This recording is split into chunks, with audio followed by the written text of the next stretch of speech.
odnosi Srba i Jevreja sežu daleko u prošlost. Kao što je rekao svojevremeno premijer Netanjahu i bivši predsjednik Rivlin, još od vremena Rimske republike, to je više od 2000 godina. Kako vaša ekselencija vidi prošlost, sadašnjost i budućnost tih odnosa? Well, I must agree. I think the relations are very, very friendly, and I very much hope and believe that there is no reason not to believe that they will get even stronger and stronger. I very much believe that I'm not sure with how many other countries in the world the real essence of the relations are this friendship between the people. Because you know, diplomacy is in many ways is about interest, political interest, sometimes economic interest.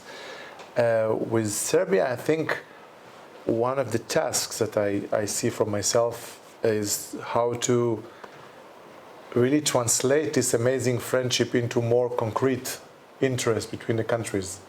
So I think in our two countries' relations, this element of friendship between the nations, between the people, is very significant. And again, I think, you know, there is only optimism when I'm looking forward. I think we should use this friendship into really boosting the relations with more concrete things, be it in economic, culture, political, but the friendship is no doubt important, significant, and exists for many, many years.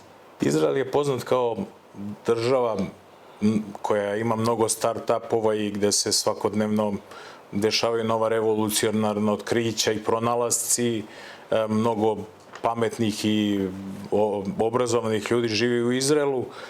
Da li vi vidite neku mogućnost da Srbija i Izrael sarađuju na tom polju razvoja industrije, a posebno u razvoju namenske industrije? Well, I agree, and you know, there are no secrets in the world of today, and I think one should not have secrets. On the contrary, we are very happy to share what we have achieved in Israel in the field of high-tech and innovation with friendly countries. As we just described, Serbia is indeed a very friendly country, and we are trying as an embassy to promote these fields, to promote the potential of Serbia in the field of innovation. We are very happy with the office of the Chamber of Commerce that was opened some 4 years ago in Jerusalem, focused mostly on innovation and high-tech, and how to really expose the potential of Serbia to the Israeli companies, developers, and engineers, and so on. And again, we as an embassy, we put it as one of our top priorities in the field of economic relations. And from time to time, throughout my term here, I think I was at least 4 or 5 times in some opening of new offices of Israeli high-tech companies. If you would ask me, maybe I would wish it to be faster or in bigger scale. But nevertheless, I know this government in Serbia is putting a lot of efforts and focusing on this field, and I'm sure Israel should be and could be one of the best partners for Serbia on this. You also asked me about defense relations, and again, I can tell you that this was very high on my agenda when I came here, and I think there is big potential of what we can do together by not just buying and selling to each other, but really developing together. I know you have your very big traditional industries. We have ours, and I think we should look for stronger cooperation between our companies. I know there is interest because, again, I was trying to push it forward. I have to admit, not very successfully up until now, but I know there is a lot of interest by our companies to come here and look for partnerships, not just, again, sell and buy.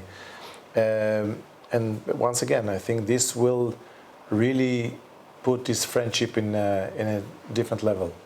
Već ste rekli, ali kakva je ekonomska saradnja Srbije i Izraela? Šta sve Srbija može da uvozi iz Izraela, a šta može da izvozi u Izrael? Well, the trade relation between our countries, unfortunately, it's not huge at the moment. We are progressing. Every year we have increase of few percent, but still the total volume of mutual trade between Serbia and Israel is not very high. And, you know, it's part of this process to explore the market to the other side. Israeli companies for years were focusing first on US and Europe. Then we explored Asia a little bit. This part of the Balkans and Serbia in particular is not very high on our radar of our companies. But again, I think the potential is there. You know, Israel, as we all know, in recent years, the high-tech sector is the leading field in our export. Again, I'm not sure there is huge potential in this for Serbia to become a market. Again, just for trade. I think it should be partners for developing together, but not really, you know, final destination for such goods. Agriculture, we had a very big issues now with Turkey. Israel is importing a lot of agriculture products from other countries, again in the region, mostly from Turkey. I hope Serbia can replace Turkey in becoming more of a source for Israeli import of agricultural goods. And you know, we really have to explore how to again, I don't think we can bring it to the same level of the investment, which is great. And we have a lot of investing companies here, but we should also work on trade, absolutely. Klubovi iz Izraela, Hapoel i Maccabi su odlučili zbog situacije koja je trenutno u vašoj zemlji da domaće prvenstvo igraju u Beogradu. Zanima me da li ta njihova odluka ima veze sa činjenicom da su vaše službe bezbednosti procenile da su Beograd i Srbija generalno sigurna mesta za vaše sportiste kao i za vaše građane, i da li to ima veze i sa tim što su naša dva naroda zajedno stradala kroz istoriju, bila progonjena i pokušavana da budu uništena od identičnih neprijatelja na istim stratištima i u istim logorima? Well, I think the main reason they decided to host their European matches here is because Serbia was, if not the first to offer, the first to approve and confirm that they can come here. And this, I'm sure, has a lot to do with what you just described as this special friendship, special understanding here in Serbia, which I feel all along, and not only with the sport clubs, about our current situation, about what Israel is facing. So I think in this aspect, definitely the understanding of Serbia of what we are facing, I heard it many times, that your clubs, Partizan won European EuroLeague in '91, facing the exact same situation. So again, this is maybe not a surprise why Partizan and then Red Star was among, you know, as clubs to offer to help Maccabi and then Hapoel Jerusalem and Hapoel Tel Aviv to come and host in Serbia. So for sure. And then of course, security-wise, again, I think Serbia is very secure. Is very have huge understanding for what is our requirements, and the cooperation worked very well this season. And again, it's very unfortunate. I hoped and wished we'll never reach the position where we are now, that we have to ask for a second season. But it's already in the channels that our clubs have been asking to host here for a second season in a row, which as an Israeli first and foremost, and then of course as a diplomat and as a sport fan, I wished very much that the situation in Israel will not require them to ask to host anywhere but in Israel for the second year, but unfortunately that's where we are, and most probably they will do it for the second year as well. Ako uzmemo u obzir porast antisemitizma koji se dešava širom Evrope, da li vaša ekselencija ima informacije o tome kako se osjećaju pripadnici jevrejske dijaspore u Srbiji, koji su građani Srbije, i da li je bilo nekih antisemitskih ispada ili napada na njih za sve ovo vreme? Well, anti-Semitism is indeed the rise of anti-Semitism, and the way that European governments are allowing any anti-Israel sentiments to turn into violence against their own people, because these Jewish communities are European citizens. For me, it's a shame, and it should not happen. It's definitely not exist in such scale in Serbia. There was a few incidents, one particularly that was specifically against Jewish organization, but I'm not aware. I was not been approached by anyone individually who felt insecure or even more attacked on such basis of anti-Semitism.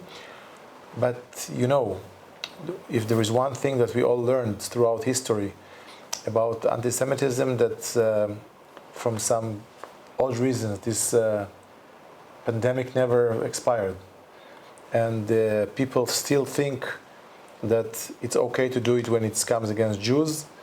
So I think every government, including of course the one of Serbia, should not take it for granted that it could prevent it without taking measures. So you know, it's measures starting from education. Again, definitely in Serbia the situation is much better. People are not having this in their genes. On the contrary, I think Serbs are throughout history showed much more of a friendship and common destiny with Jews in this country. But we have to be always alert and take every measure and efforts once it appears.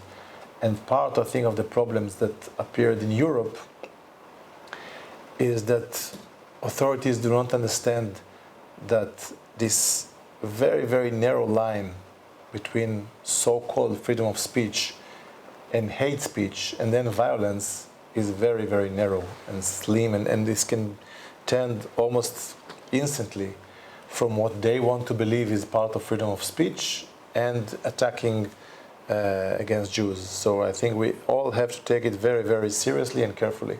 Kada smo pomenuli antisemitizam i činjenicu da izraelski klubovi moraju da igraju u Beogradu evropska takmičenja, ne možemo da ne pomenemo tragične događaje koji su se desili u Izraelu 7. oktobra, kada je Hamas izveo teroristički napad na Izrael u kojem je stradalo preko 1200, skoro 1300 ljudi, a više od 250 ljudi je oteto.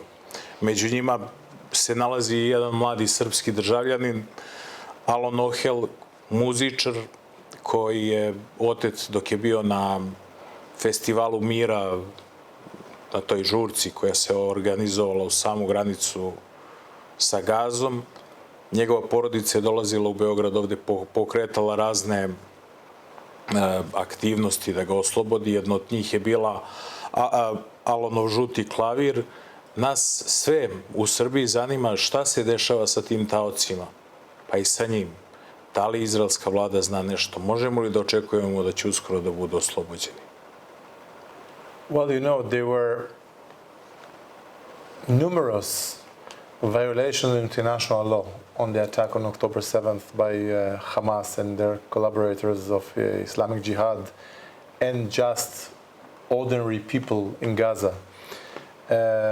But no doubt that among those criminal acts and violation of the international law, the fact that they are still holding 120 Israeli hostages for more than 8 months, it's unbearable and unheard of. And we are talking now just 48 hours after an amazing rescue operation by our military forces, which really shocked all of us and really made us very proud on the way it was conducted. I see scenes from the beaches in Israel. Absolutely. I can tell you for many Israelis, this was kind of the first good news we received in 8 months. I mean, of course, we had one more operation, but the fact that they were able to, from the heart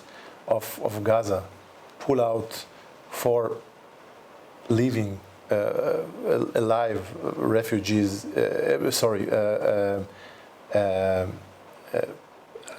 hostages, excuse me, was really a glimpse of hope. But once again, I don't think anyone really believed that this is the way to take all of them back.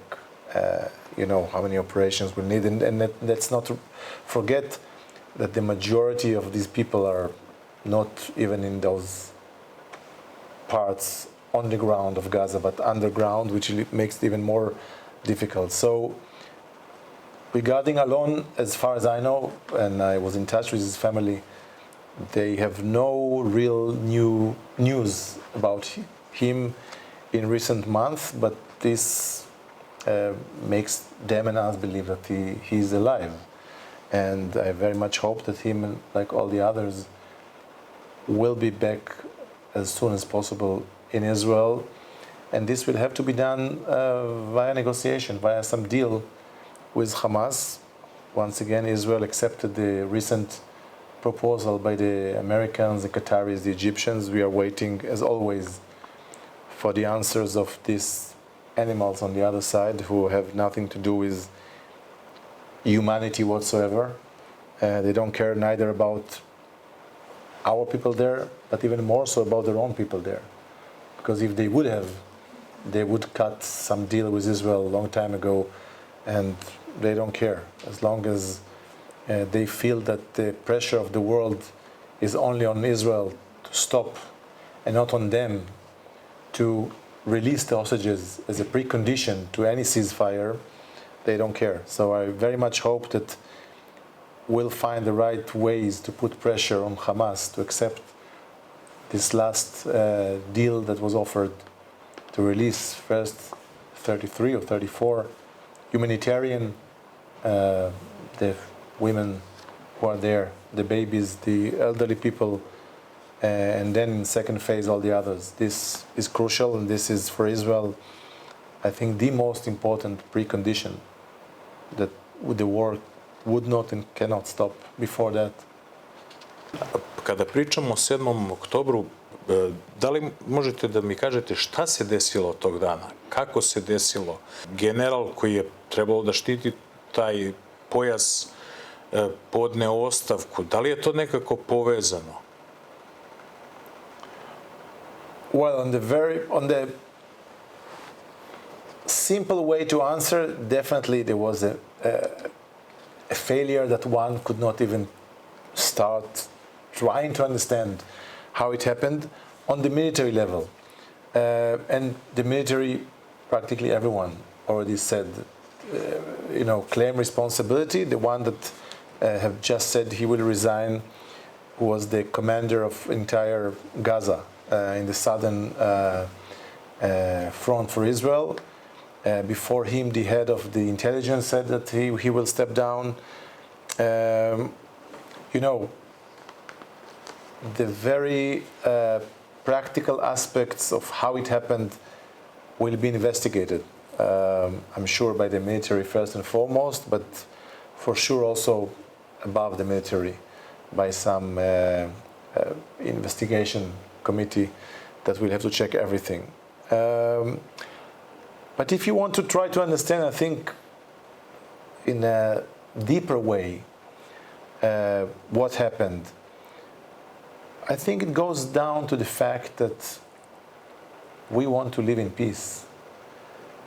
So we, in many ways, try to persuade ourselves that also the other side want to live in peace, and that we have rational people on the other side. And if we will just give them the opportunity to improve their lives, to improve their standard of living, to work in Israel, make some money and bring it back home to their families, it will somehow minimize this sick ideology of just killing Jews. And this is what failed, I think, first and foremost, the understanding that one day we can live in peace with these people there. And, you know, since then, I hear these arguments in Israel, but, you know, it's not all the Palestinians, just this fraction called Hamas. Unfortunately, I'm telling you, it's very, very unfortunate for me personally. I strongly believed throughout my life in peace, in the option of living in peace. And when you see what happened, when you see now what happened in Gaza, when we made this operation to rescue 4 people, 4 Israelis from the heart of Gaza, you know, we saw it first when they abducted them into Gaza, this amazing joy by the people. The Noah Argemani was released. She was kept by a doctor. In which country in the world, in which society on earth, a doctor who, you know, made an oath to save lives is involved in taking life as hostage of someone else? So, you know, I think for many Israelis who believed in peace, this is the real essence of what happened on October 7th. And then again, we will investigate ourselves. But I think the deeper and more profound shock, maybe should not be a shock, but you know, disappointment among Israelis is to understand that these people, despite what they are trying to do around the world and saying that this is all about the Israeli occupation, it has nothing to do with the occupation, it has nothing to do with 67 borders. This is about 48 borders. This is about destroying Israel and killing every Jew. This has nothing to do with the so-called or not so-called legitimate battle of Palestinians for statehood. Nothing. Razumem vaše viđenje cele situacije, ali moram da pomenem da na zapadu postoji određeni narativ koji se provlači u medijima. Mi Srbi smo decenijama bili žrtva satanizacije tih istih medija i iznošenja lažnih vesti, narativa, pa je pošteno vam postavim pitanje o njima pre nego što ih prihvatimo zdravo za gotovo i kao činjenice, bez obzira što dolazi iz mainstream medija. Godinama se priča u mainstream medijima da je Izrael pretvorio Gazu u najveći koncentracioni kamp na otvorenom. Kako je stanovnicima uskratio pristup tekućoj vodi, kanalizacionom sistemu, hrani, školovanju, lekarskoj zaštiti. Neki na zapadu čak tvrde da je 7. oktobar direktna posljedica erupcije tog palestinskog nezadovoljstva životom koji su živjeli u Gazi. You know, the argument that you are putting in this question, and of course I know it exists in the media around the world, is one of the most absurd allegations against Israel. Historically, we pulled out from Gaza in 2005 with one main objective. We did not want to keep controlling the lives of Palestinians in Gaza. We wanted to allow them to live their lives, to bring in whatever they want, investment from wherever in the world, and to try to once and for all control their lives, build their own nation and country. Still, after so many years blaming Israel, first of all, what kind of concentration camp? It's ridiculous. One border is open for Egypt. Israel did not control the border. Maybe we should have, because what we have seen, that through this border, more than anything else, more than, I don't know, construction materials for housing, for schools, for hospitals. The majority of what was brought through this border was weapon and more weapon to be used against Israel. So it's very ridiculous to one hand blame us for controlling all the ports of Gaza, knowing that at least one major opening is for Egypt. So definitely Israel did not control. Having said that, Israel supplied some 60-70% of the water and the electricity to Gaza. Again, something we were not obliged by any international law. Once we left Gaza, come on, build your own infrastructure. It's not part of Israel to still be responsible for these elements of their society, which we did. And we also doing that after October 7th, which again, for me, you know, it's almost absurd to demand, and even by the international law, when you are in a fight with another entity, to ask you to provide that entity with food, with material, with water, with medicine, with kind of shelter, it's not part of what we obliged to do by the international law, and we did.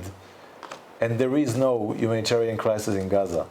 And everyone who is saying that, of course, doing it from obvious political reasons. There is only one political and PR reason to bash Israel, and this is to stop the war, to create such a pressure on Israel by the international community that will force Israel from doing what we are doing, which is to protect our people and to bring back the hostages. As simple as that. And on this false campaign, facts are not important. They don't check what is going on. They don't check how much millions of tons of food is provided to Gaza. By the way, they don't say anything about the fact that majority of this is being stolen by Hamas to their own people instead of providing it to the people of Gaza. Because it's easier to put all the blame on Israel, to create this false image that Israel is controlling all sides of Gaza and turn it into whatever they call it, which again, it's ridiculous. But it's part of this campaign, which again, for me, it's sometimes surprising to see how can it make such big ground in Europe or in the West when you think intelligent people will try to understand. It's a complex. I'm not saying it's not easy and simple reality to understand all these layers, but you would expect people to be more serious than that and not buy all these false fake news that are coming out against Israel with very, very, for me, clear political reasons to stop Israel doing what we are doing. Mnoge zemlje širom sveta, pa čak i one koje podržavaju Izrael u ovom sukobu, tvrde kako i izraelske odbrambene snage upotrebljavaju prekomernu silu i da ne obraćaju toliko pažnju na civile i civilne žrtve. Well, this is relating directly for what you just asked me about this allegation against Israel. And this is again, those who usually use it do not do it based on any ways to measure what is disproportionate. Because if you will ask all military experts around the globe who dealt with this situation in the past, be it the US in Iraq or in Syria or elsewhere in Afghanistan, no other army was able to do what we are doing in less, and believe me, much less casualties of non-combatants than what we are doing. The ratio, again, historical ratio in areas, urban wars, but in areas which are much less condensed than Gaza, is 1 to 9. Here, if we take even the Palestinian numbers, which, by the way, after many months that the UN almost automatically adapted these numbers, they admitted themselves that the numbers were much inflated and not exist in reality. But even in these numbers, the ratio between terrorist and non-combatant is perhaps 1-to-1, which is, again, I'm not here to say that even the life of one child can be justified. But the world should understand, and those who want to take it seriously should understand the reality. And we saw this reality just last Saturday, when thousands of people are gathering in order to what? To do what? To stop the evacuation, the rescuing of 4 innocent Israelis. You're gathering there for what? I mean, you know, like some bunch of hyenas or animals that someone came and took their prey. It's ridiculous. You know, we entered this operation. It could have been finished without even one incident, or one injured, or one casualties on the other side, unless they would actively come and attack our rescuing teams from doing what they've come to do. We didn't come to kill even one Palestinians last Saturday, or basically in every operation we are doing. We have done an amazing, punctual operation, coming, taking our hostages, leave the scene. This could have and should have been finished with killing only the terrorists, and as we can see, among them civilians so-called, but they are terrorists, because if you are keeping hostages in your house, you are terrorists. And going out. But what happened? No. The people of Gaza, the innocent people of Gaza, joined this attack, trying to attack our soldiers, and then they were hit. And of course, all of a sudden, all the people, I saw one unbelievable question in the BBC, why we didn't warn them in advance. Can you imagine? Can you believe such a question that will... You did that in the past. Of course, but not when you come. What should we tell them? Excuse us, guys, on 11 o'clock we are coming to rescue our kidnapped people from this and this address, please stay away. It's ridiculous. Again, ridiculous as much as all these questions about the disproportionality. You know, we all have to remember, Israel is doing everything fully obliged by the international law. But the international law itself is not telling you exactly how much you're allowed to kill, right? You just say the proportionality should be between the level of threat, which we all seen on October 7th. What's the level of threat that Israel is facing, and what we must prevent. Because let's not forget, all these terrorists from Hamas leadership said, we will do October 7 again and again and again. It's not like there no excuses, no anything of that sort. So Israel action is completely in line with the international law of self-protection. We're protecting our people. We're protecting our people who are there, and we're protecting our people that cannot come back to their homes, not only in the south, but also in the north. More than 100,000 Israelis are still refugees in their own country because they could not move back safely to their homes. And this is what this war is all about. And if we would face reasonable enemy on the other side, and not an enemy which deliberately use their own civilian population as human shields, of course the number would even be smaller. But that's the enemy we are facing. We are facing a terrorist organization who is so cynical that they don't care, again, not only regarding our civil population, but first and foremost about their own. These Sinwar and these people sitting, unfortunately, for too long. I hoped we could get them much faster, but in their tunnels, care nothing about the number of casualties of Palestinians. Ceo svet je video snimke ubijene dece u izbjegličkom kampu u Rafiji. Svi su bili podrešeni tim snimcima. U tom trenutku svako je postavio sebi pitanje kako je jedan izbjeglički kamp uopšte legitimna meta za napad izraelskih odbrambenih snaga. Well, let's talk 1 minute before we talk about Rafah, about terminology. Okay. I would like to ask, how come people in the world still calling camps in Gaza refugee camps? Refugee from what and from where? Gaza is under the sovereignty of Palestinians for decades now. How come these people even called refugees and these neighborhoods called refugee camps? They are not refugees and these are not refugee camps. These are neighborhoods that should have been rehabilitated many, many years ago by the world, by the Palestinians, by the international community, by UNRWA, who was established exactly for that. Not to solve the problem, but to keep the problem and to keep calling them refugees. If they're refugees, so what is the purpose? The purpose is not to rehabilitate it in Gaza, but to come back to live in Israel instead of the state of Israel. So this is the political reason why they still keep calling it and kind of maintain it as refugee camps. So these are not refugee camps. Now talking about what happened in Rafah. Israel said all along to the Americans, to the world, that in order to crack down Hamas infrastructure in Gaza, we cannot stop after 80% of Gaza. We have to do everything.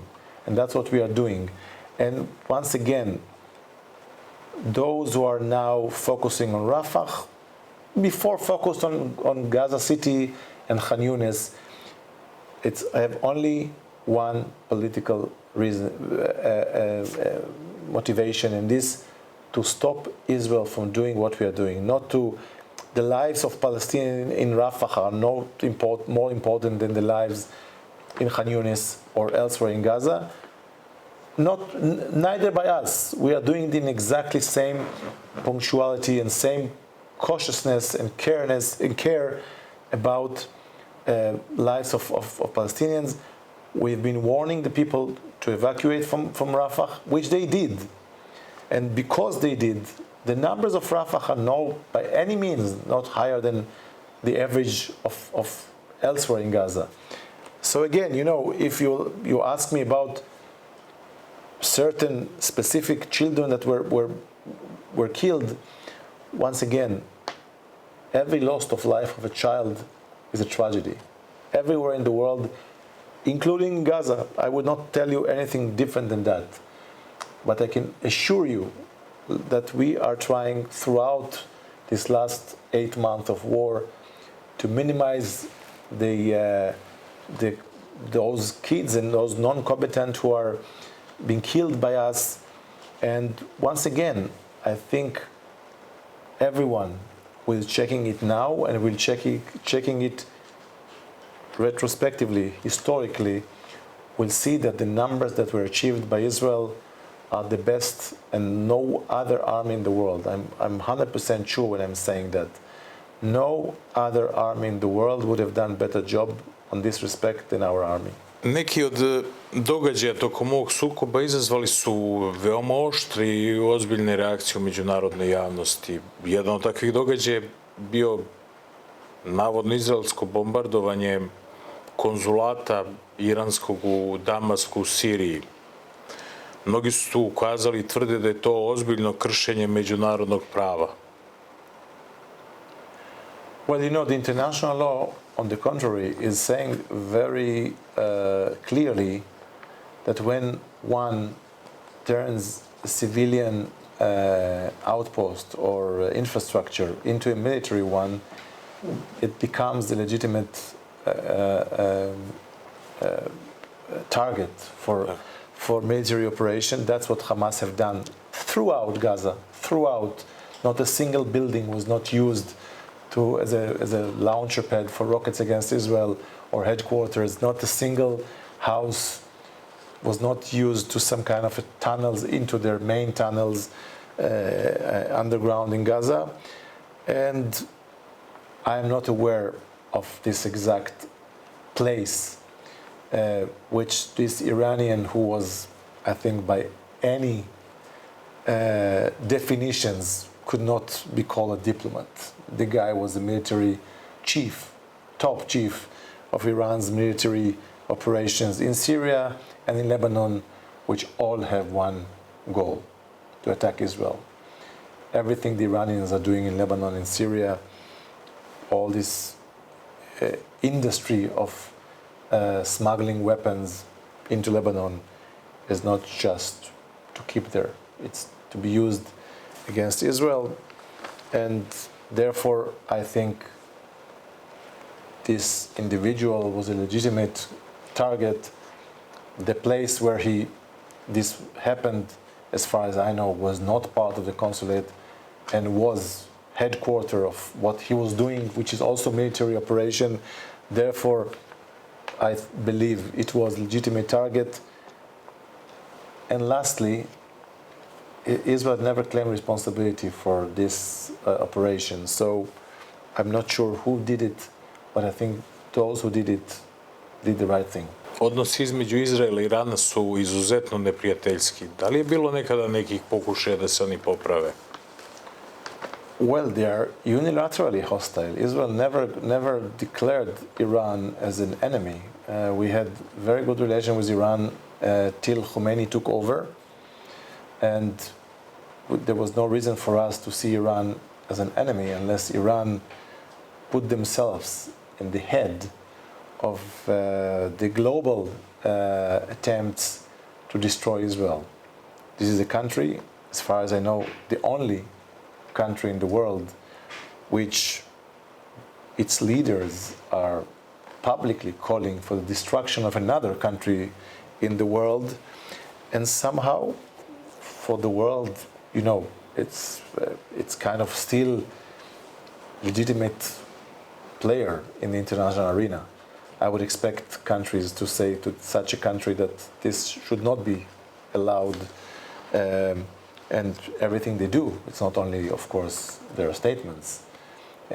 We know they're pursuing these nuclear capabilities. We know what we are doing.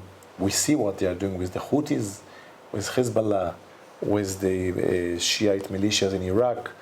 This is a country that openly, not even trying to hide it, openly meddling in all the Middle East countries, in trying to destabilize these countries first and foremost, because this is their best or optimal way how to penetrate these countries. They cannot work in strong countries.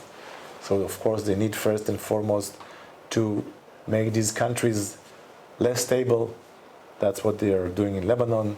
That's what they are doing in Yemen, in Iraq, and of course trying also with Hamas in Gaza.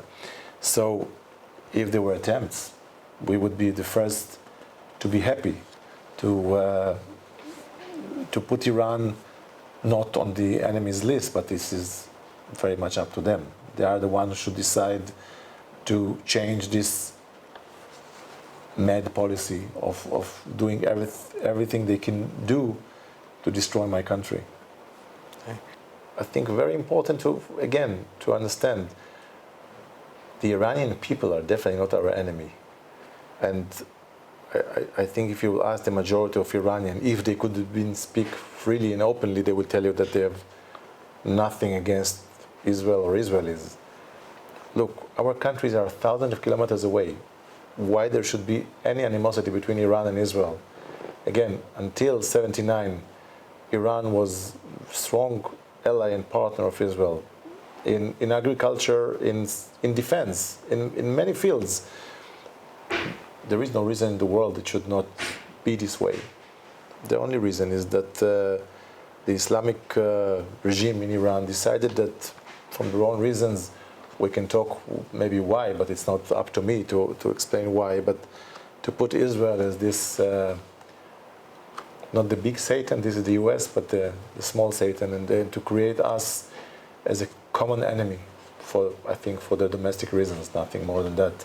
So once again, I'm sure that once this regime either will be toppled or will change their anti-Israel policy, there should be no reason whatsoever that Israelis and Iranians will not be able to cooperate and to befriend each other. This is, we don't really have historic reasons for animosity between Iranians and Israelis. Nothing. Thank you. Na zapadu, pa čak i u Sjedinjenim Američkim Državama, ima mnogo protesta protiv Izraela.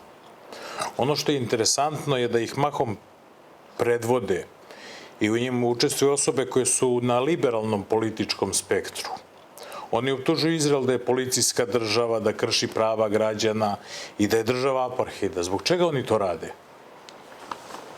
Well, excuse me for being not diplomatic, but I must say, I think these are just idiots. These are people who are so shallow, so not understanding what's going on,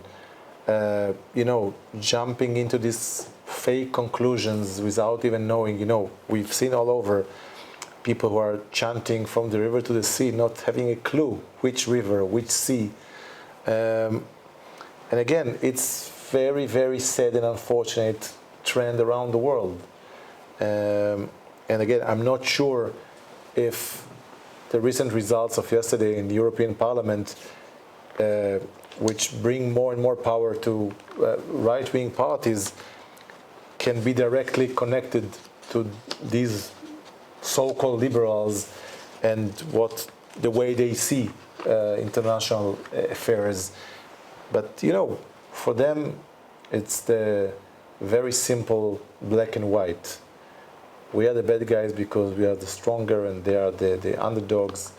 They don't try to understand anything about the conflict, about who started, about what it's all about.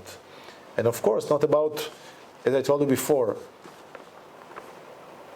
serious people who want and support the legitimate cause of Palestinians should have been the first one to differentiate themselves and to condemn October 7th, because this has nothing to do with the so-called legitimate rights of Palestinians. This is a pure evil to kill Jews, just like the Nazis in Germany.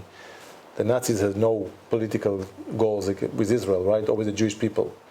Same with Hamas. These are not partners for any future political discussion with Israelis or with Jews.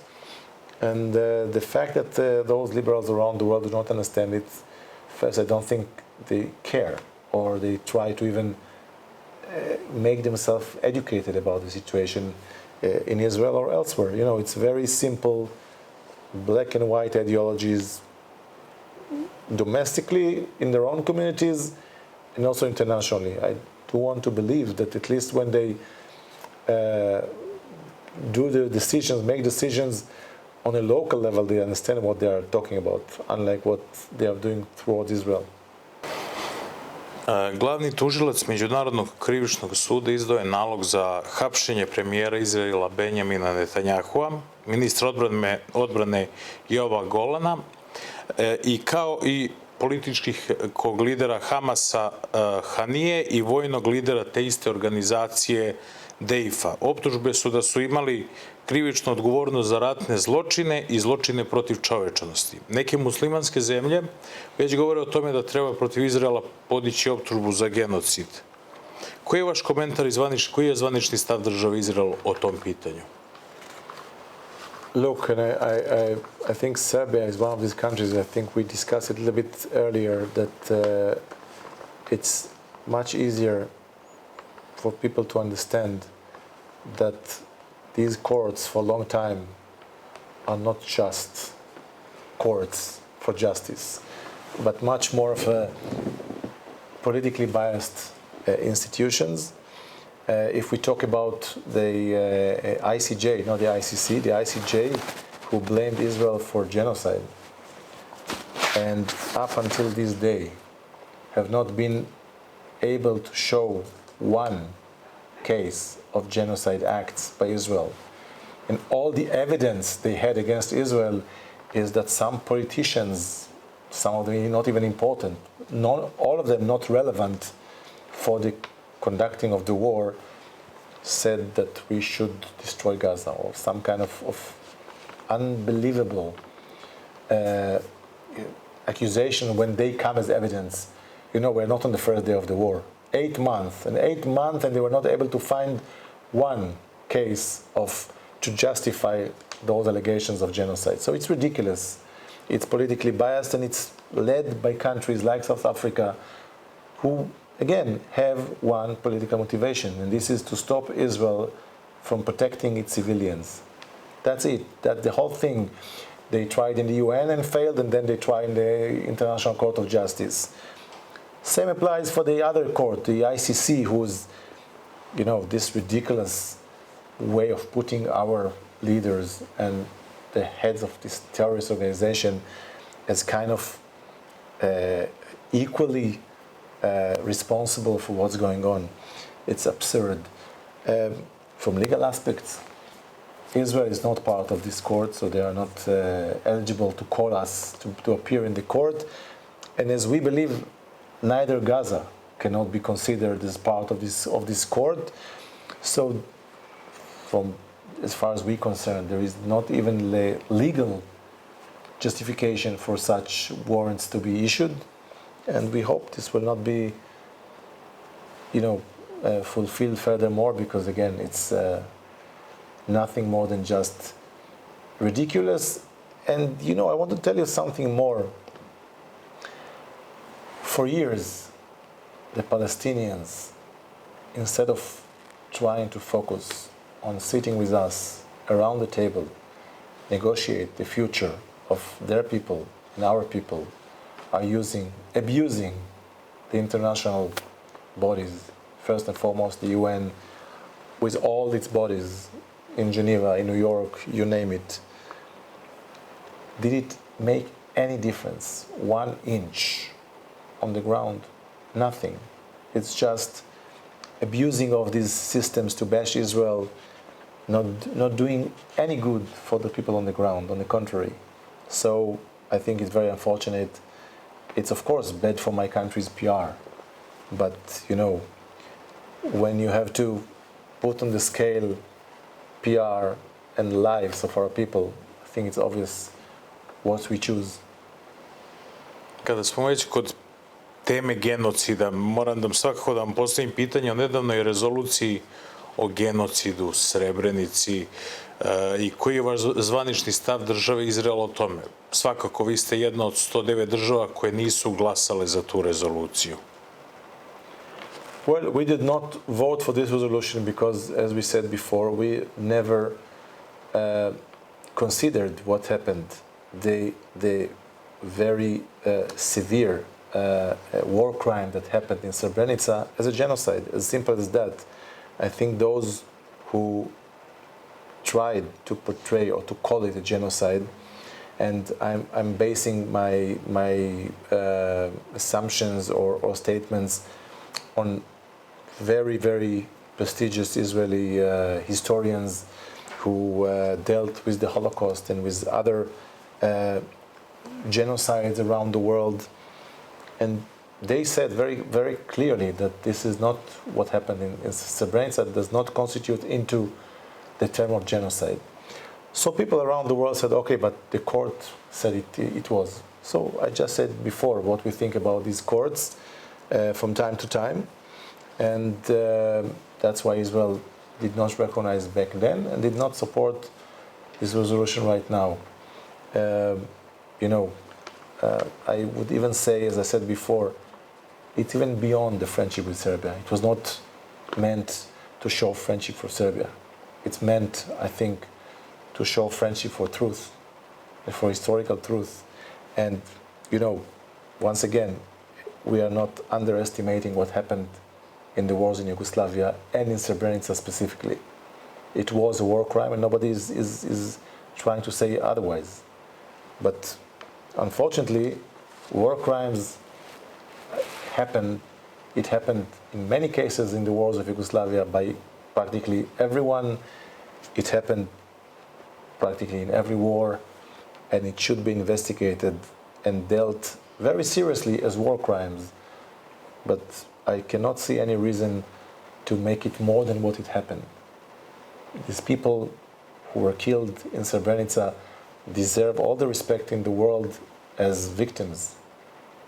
I don't see a reason why to magnify the event into call it genocide. And for me, I must tell you, the fact that UN will now treat equally by their calendar the 27th of January as the memorial of the Holocaust, the 9th of April, if I'm not mistaken, the genocide in Rwanda, And this July 11th, what can I tell you?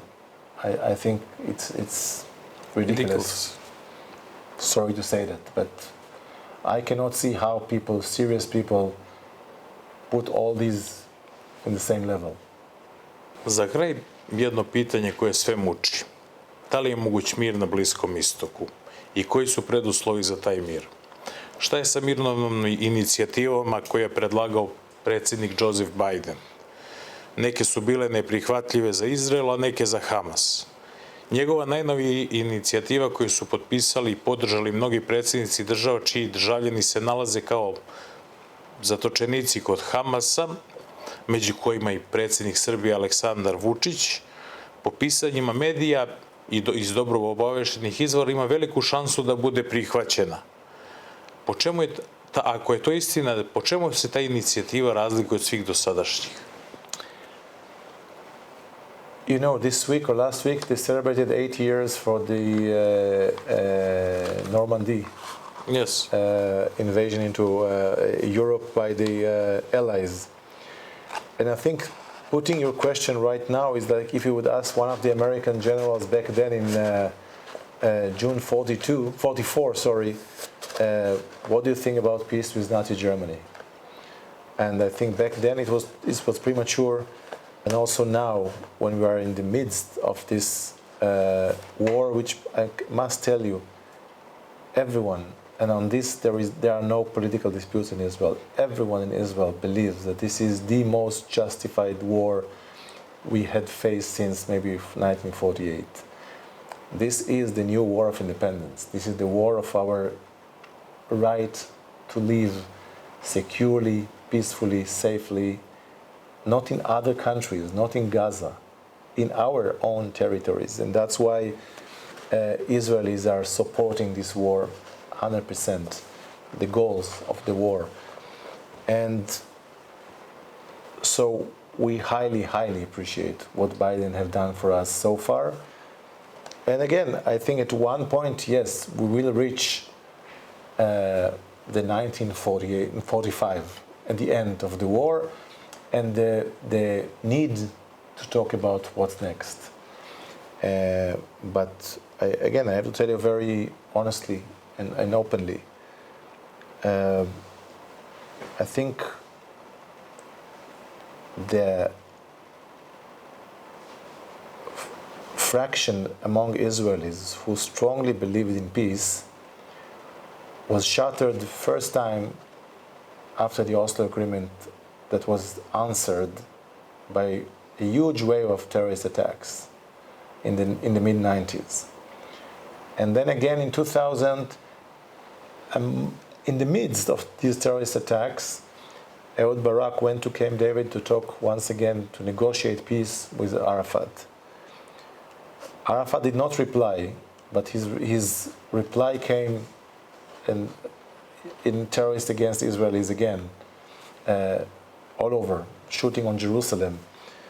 And 4 or 5 years later, Ehud Olmert once again came with, I think, the most generous offer ever been put on the table by Israel, and the reaction by the Palestinians was again terrorism.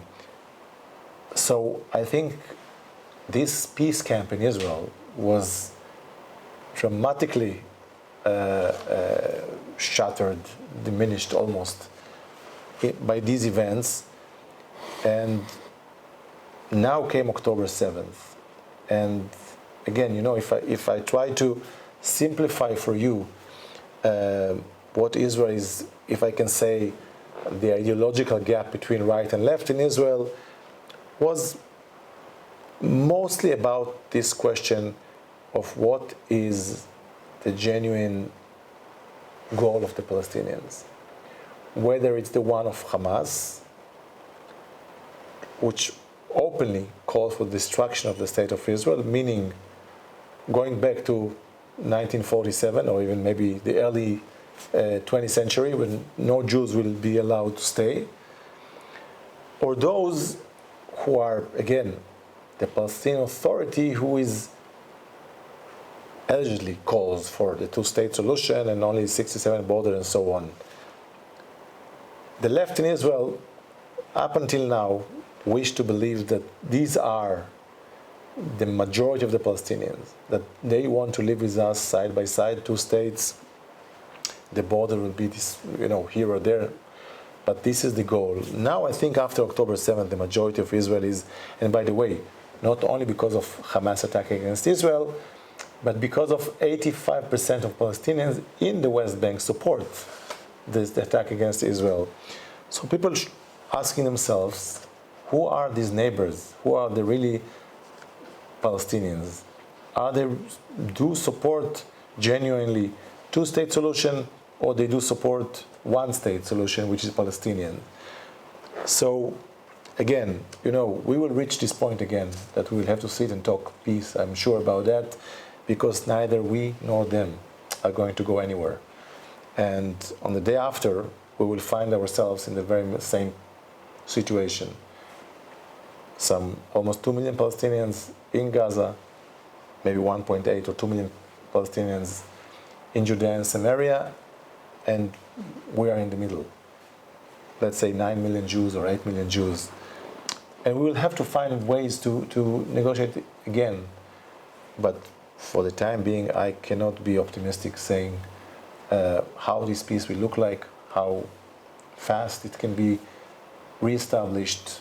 I think we have now a serious enemy that we should get rid of, because, again, I think everyone who supports peace around the world should be in favor of supporting Israel's goal to eliminate Hamas, because everyone understands that as long as Hamas has even the slightest power, they will do their utmost to fight against not only peace between us and the Palestinians, but also a regional peace with Saudi Arabia and other countries.